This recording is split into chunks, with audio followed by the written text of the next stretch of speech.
In this class we're going to look at the definition of economics and some of the key terms that we encounter when we study the subject. To start, we want to look at the definition of the subject, and in fact we're going to look at three definitions. The first two we're just putting up as definitions by famous economists. In fact, we're going to focus in on the final one, the Robbins definition, which is the main definition of the subject that we want to concern ourselves with. The first definition, however, was put forward by a very famous economist of the early part of the 20th century, Kenan, and he defined economics simply as the study of things having to do with man's material welfare. This is a lovely definition, very straightforward, very simple, gentle definition. Unfortunately, there are holes in the definition, there are problems with the definition. For a start, what does things mean?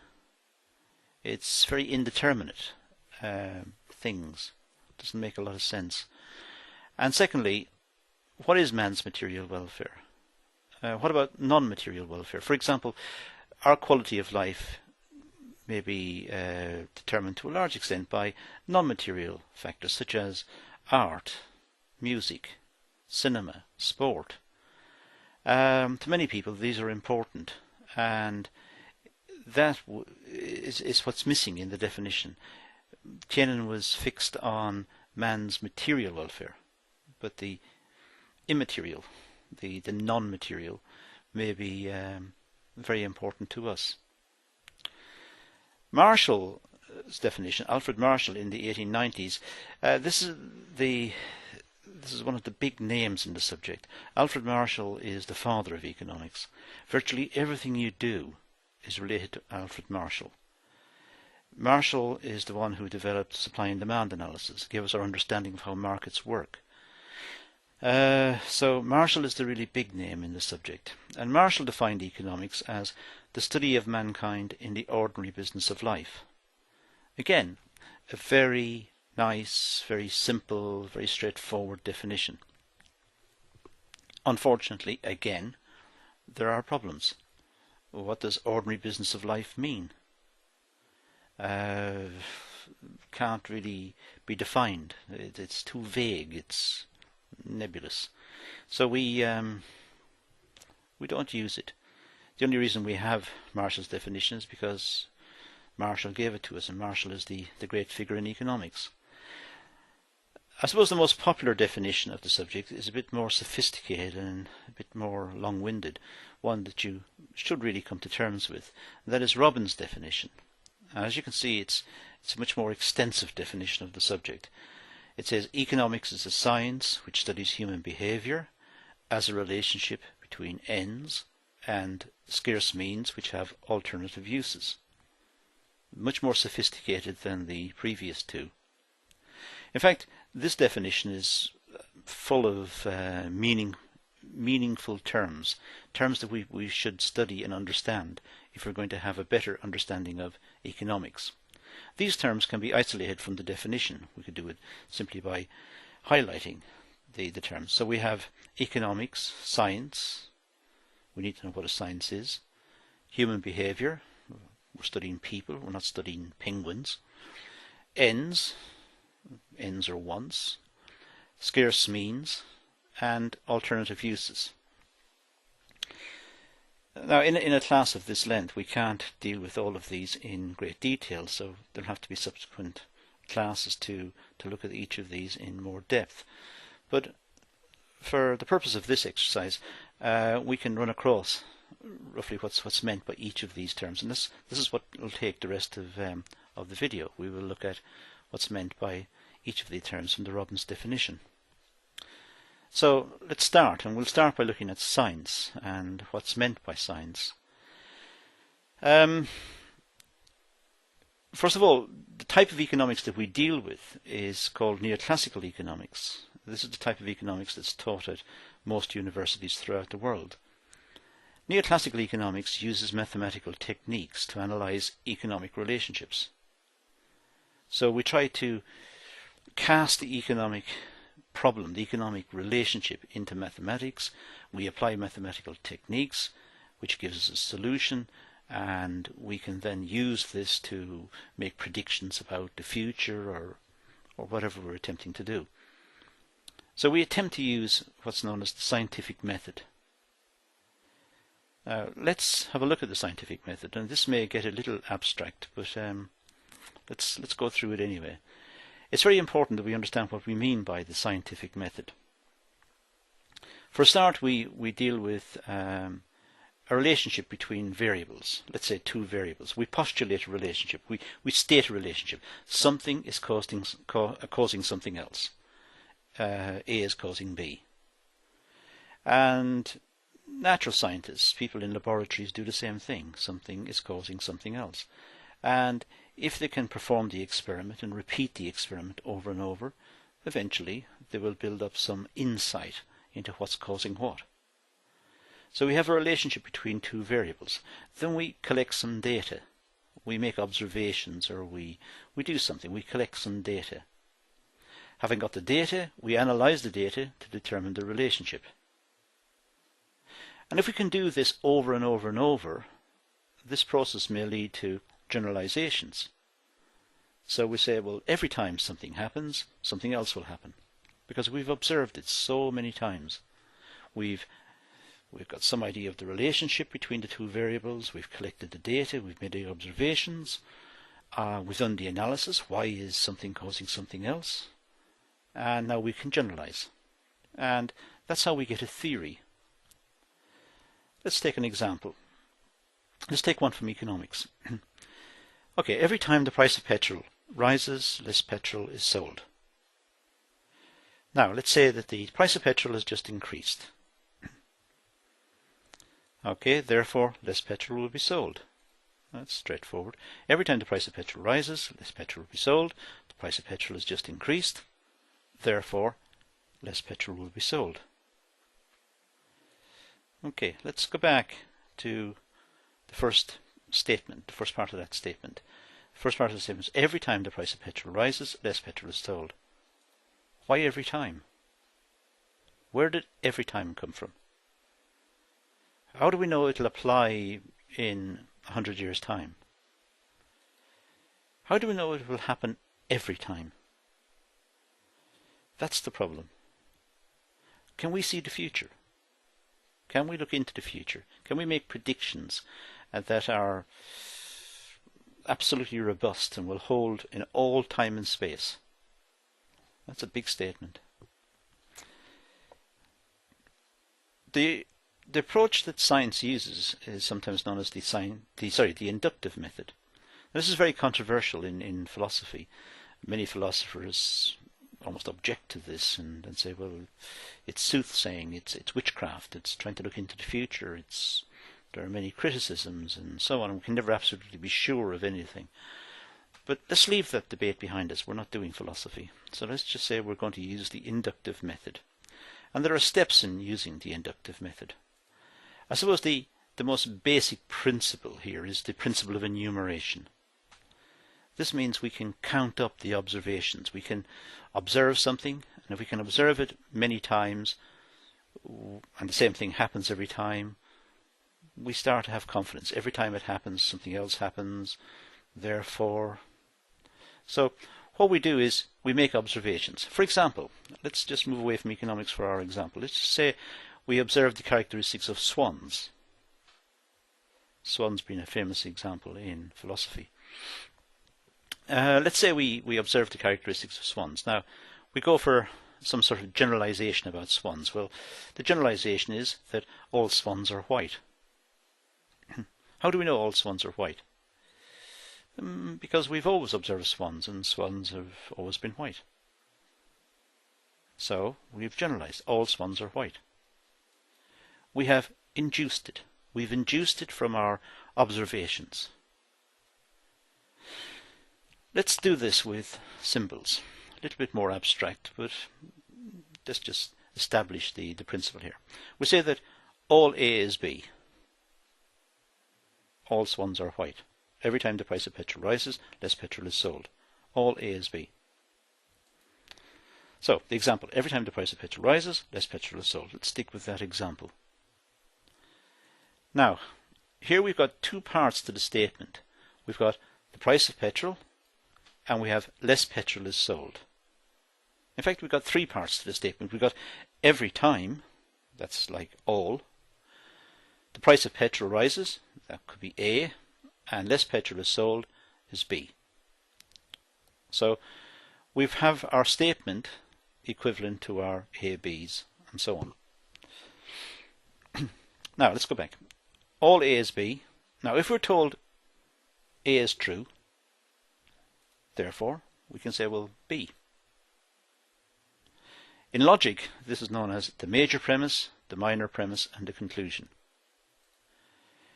And how we get to this is we would say all A is B. Well, we found that by induction, like saying all swans are white, by observation. Every time the price of petrol rises, less petrol is sold. Let's say we observe it every time. So we induce it. Now we go on to say the price of petrol has just increased. Now we can deduce. Therefore, less petrol will be sold. So all A is B. We got that by induction. Then we deduce, given A, we deduce B. And that's how we talk, and so we think. That's logic. In economics, however, there are disagreements.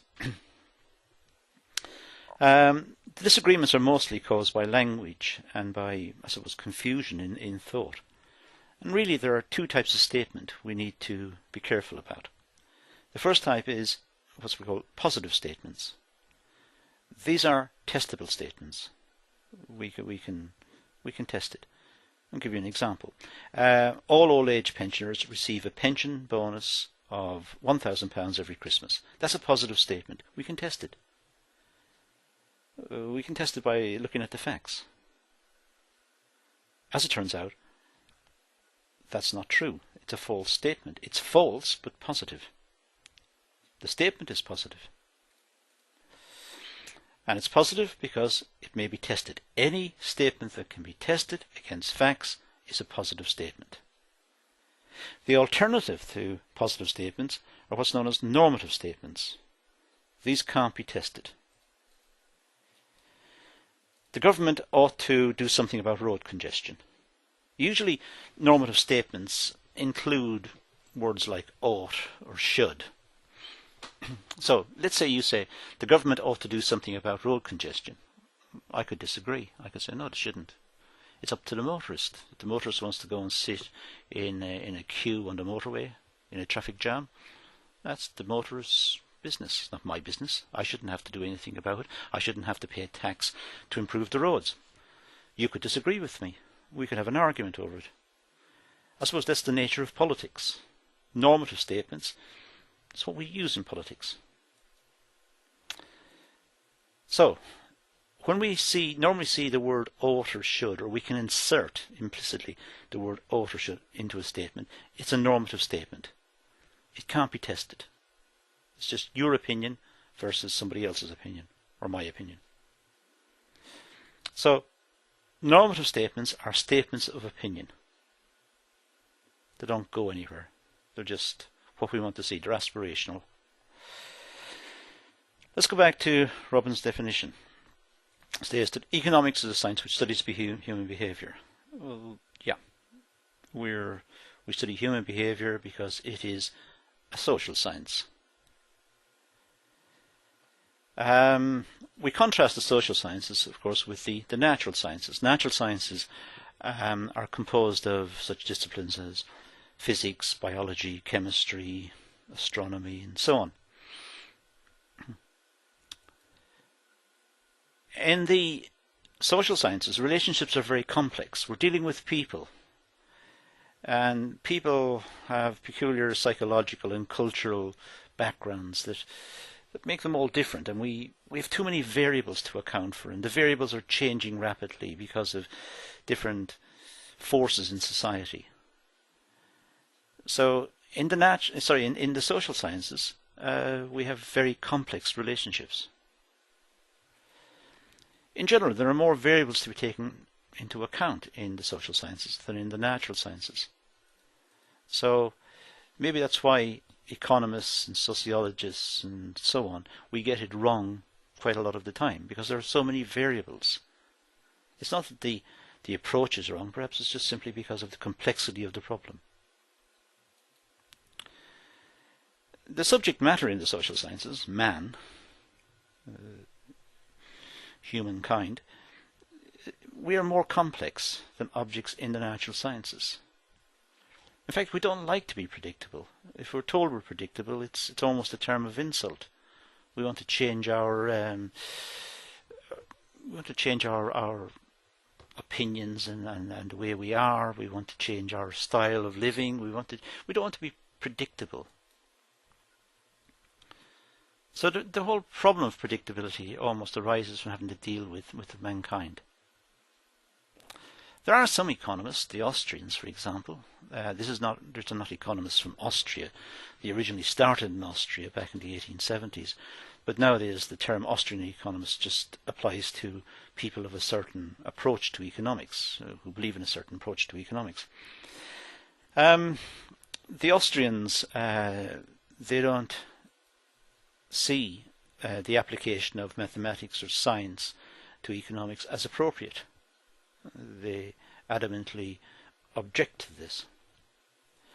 They see man as far too complicated and too complex, so you can't apply mathematical approaches. And instead they prefer to look at subjective approaches to the subject and look at what's known as subjectivism and its place in economics, not objectivism, not testing and not science. As far as neoclassical economics, the economics that we deal with predominantly in our study of the subject, as far as we're concerned, we recognise that there are far too many variables to take into account, and we've all got fairly small brains and we can't cope with the complexity. So what we do instead is we try to simplify it by making an assumption. The assumption is in Latin. It's a Latin term we call ceteris paribus. We try to get rid of all of the complexity and just focus on simple relationships. Of course, in a way, it's almost like cheating, but we recognise it explicitly. We say such and such will influence something else, ceteris paribus. So one thing will influence the next thing, ceteris paribus. So we are being explicit about what we're saying. It means everything else being constant. So you'll see the use of ceteris paribus more explicitly when we deal with supply and demand and the market. Let's go back to Robbins' definition. We're now on to ends and scarce means. Well, this really is the core of what we mean by the economic problem, I think, because ends may be considered as wants, and means is the way we produce the output that satisfies our wants. Wants lead to our demand for goods. Wants arise in our heads. It's a psychological thing. It's to do with what we want. And what we want is the satisfaction of our biological and cultural needs. And we do this with a range of goods. For example, we want food and shelter and security. But we also want luxury goods. Luxury goods are quite important to us as well, because they signal to the rest of the world our status, how important we are. We need to have a modern mobile phone to signal everybody you're better than them, or whatever. You need certain goods as ways of signaling to the world that you're fashionable, perhaps. This could be down to the influence of the advertising industry through the use of repetitive advertising. It goes into our heads that we need certain goods to show the world that we are modern and fashionable and so on. Okay, let's talk about unlimited wants, because humans have many different types of wants and needs. These are satisfied by consuming, using goods, physical items such as food or services. But we always want more. We seem to be driven by this desire to have more and more.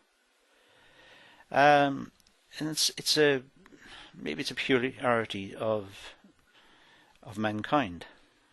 I don't know if other animals do it, but we certainly, we want more and more. We want bigger houses and faster cars and more holidays and better working conditions and so on. The problem is we're dealing with scarce resources. The resources to satisfy our wants are not in big supply. And that really is the overwhelming problem that we're facing. There are three types of wants that we can identify. First of all, goods eventually wear out, so we need to replace the goods. Well, that's pretty straightforward. Sometimes new goods or improved goods become available, so we want to upgrade our goods. You have an old bashed up television and you want to have a new modern super deluxe one with surround sound and so on and so on. As new things come on the market, we have a desire to get newness. Sometimes we just simply get fed up with old goods. We've had it for a long time and we just want to change. So we have this idea of unlimited wants. The trouble is we've got limited resources. Commodities, goods and services, which are produced by resources, are called factors of production. And the factors of production are in scarce supply. We normally identify four factors of production: land, labour, capital and entrepreneurship. All natural resources we classify as land, so forestry, agriculture, fishing, mining, all of that would be land. We just group it all under the heading land. And the reward to this factor of production in the production process is called rent. Then we have labour, which is the physical and mental output of workers. The return to labour is wages. Capital is all man-made goods and machines. It's really past labour captured in items of production, items that we use for production. It's like stored up labour. And the return to capital is interest. And the final one is entrepreneurship. Well, the entrepreneur is the person who comes up with the idea and who brings the idea into the market. And the entrepreneur is rewarded with profit. The economic problem refers to scarcity of the commodities. There's only a limited amount of resources on the planet. And we all have virtually unlimited wants. And that's a problem. How do we resolve it? What is the key economic issue here? Well, this is actually illustrated by means of a very famous paradox, a paradox that was kicking around in Europe from about the late 1600s, and which wasn't resolved until Alfred Marshall in 1890. Alfred Marshall being the economist we mentioned right at the start. This paradox is known as the water-diamond paradox. And simply it comes down to, why is water more valuable in the desert compared to modern cities? If you're given a choice in the desert, let's say you've been in the desert for a week and you haven't had a drink, somebody gives you a choice between a glass of water or a big diamond. The chances are you'll take the water. Why are diamonds more valuable in modern cities compared to the desert? Well, here, the chances are you would want the diamond. So why this inversion? And of course the answer is scarcity. Water is very scarce in the desert, and diamonds are scarce in modern cities. So the more scarce something is relative to its need or to its want, the more valuable it will be. So a Rolls Royce is more expensive than a Fiesta because there are fewer Rolls Royces. Let's go back to our Robbins definition and look at the last term, which is alternative uses. When we talk about alternative uses, it introduces us to the problem of choice. Economics poses three questions. What goods and services should be produced? How should the goods and services be produced? And for whom should the goods and services be produced? Right, well, to get at the choice problem, let's look at something called the production possibility frontier.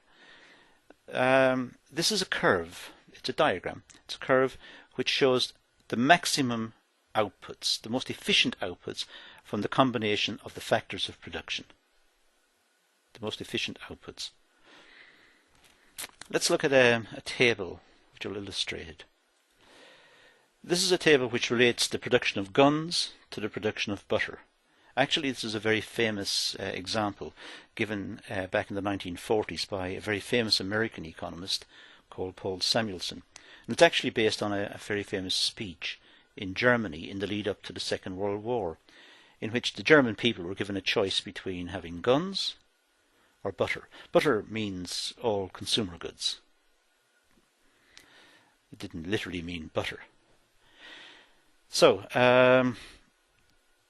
possibility A, for example, would be to have one gun, or one set of armaments, and 21 units of consumer goods, in which case the population would have a lot to eat and drink and good lives, they'd have few armaments, and they would lose the war. If you have combination B, you have slightly more guns, but you've got to give up something. You've got to give up some of the consumer goods. C, you have got more guns. Combination C, you've got 3 guns, 3 units of armaments, so many ships, so many tanks, and so on, and 18 units of consumer goods, 18 units of butter. And it goes all the way down to G, where you've got maximum production of armaments and no consumer goods. Well, quite silly actually, because most of the population would have starved to death because we're not producing anything. Anyway, if we draw this this relationship as a diagram, we get something like that. Of course, that's a much more idealized production possibility frontier. Nonetheless, it shows the trade-off between guns and butter. Now, if we insert in H and I into the diagram, well, H is possible because H lies inside the frontier. The frontier shows the most efficient outputs from the factors of production. H lies inside, so we could have more guns or more butter if we're at the point H, because H is inefficient. By improving efficiency, we can move to the frontier. I is not achievable. We haven't got the resources to get to I. I is outside of what we can produce. So I is just aspirational.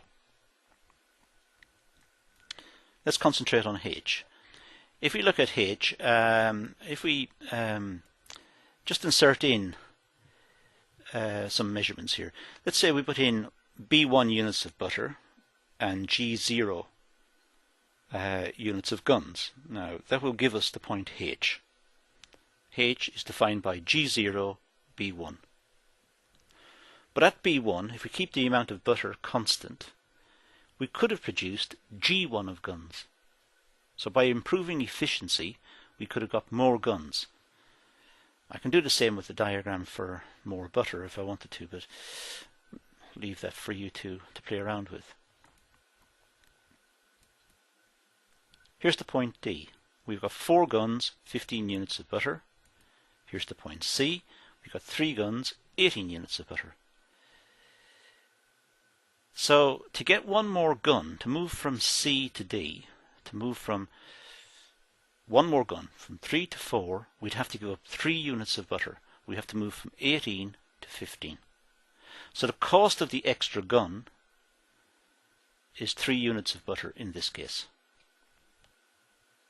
This is what's known as the opportunity cost. It's the cost of the next best alternative foregone. When the government builds a school, it can't build a hospital. It's used the money to build a school, let's say. The cost of the school is the hospital we didn't get. That's the real cost of the school. We can't have both. We can't afford both. You must have one, so we have to give up the other one. The opportunity cost of building the school is the hospital we didn't get. It's like the regret. It's the next best alternative we've given up.